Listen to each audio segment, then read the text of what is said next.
अस्सलाम वालेकुम। मेरा नाम सुनैरा है। मेरे 3-4 ਧੀਆਂ एक मेरा पुत्तर है। मैं बेवा हाँ। मियाँ मेरा फौत हो गया। किसी का काम करके मैं अपने बच्चों को रोज़ी कमा के खवानी हाँ। तो मेरी जिन्नी भी हो सके मदद करो। मेरे दिल का मसला है। मेरे आ सारी खिच पै जाती एक हिस्से नूं ते बड़ी मेहरबानी। मेरे बच्चे छोटे छोटे ने। मैं खत्म दी रोटी ज़कात फतराना अपने बच्चों को खवानी हाँ। मेरे बच्चे ने मैं खुद बीमार हाँ ते मैनू घर कम करनी उन्होंने बच्ची रोटी अपने बच्चों रोटी लिया खवानी हाँ। खत्म दी रोटी लिया के अपने बच्चों को खवानी हाँ।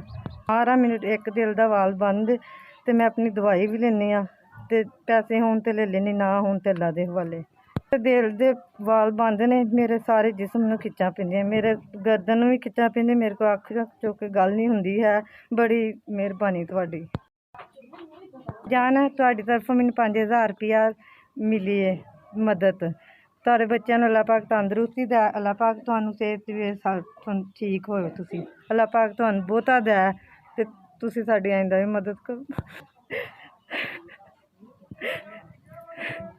तुहानूं इन्ना कुछ ज़्यादा दे। अल्लाह पाक तुहानूं तंदरुस्ती दे। अल्लाह पाक तुहानूं बहुता दे। तुहाडी तुसीं इन्नी मदद कीती है। मदद लैके मैं बहुत खुश हुई हाँ। इन्नी मदद मेरी किसी भी नहीं की जिन्नी तुसीं कीती मेरी। भैन भरा कोई भी नहीं इन्नी मदद करदे जिन्नी तुसीं मेरी कीती है। एह्दा अजर अल्लाह पाक देगा तुहानूं। तुहाडियां बमारियां परेशानियां तुहाडी देगा तुहानूं। अल्लाह पाक तुहानूं इन्ना ज़्यादा दे कि तुहाडी सेहत भी तुहाडे माल बरकत च खैर करे। अल्लाह पाक तुहानूं तंदरुस्ती दे।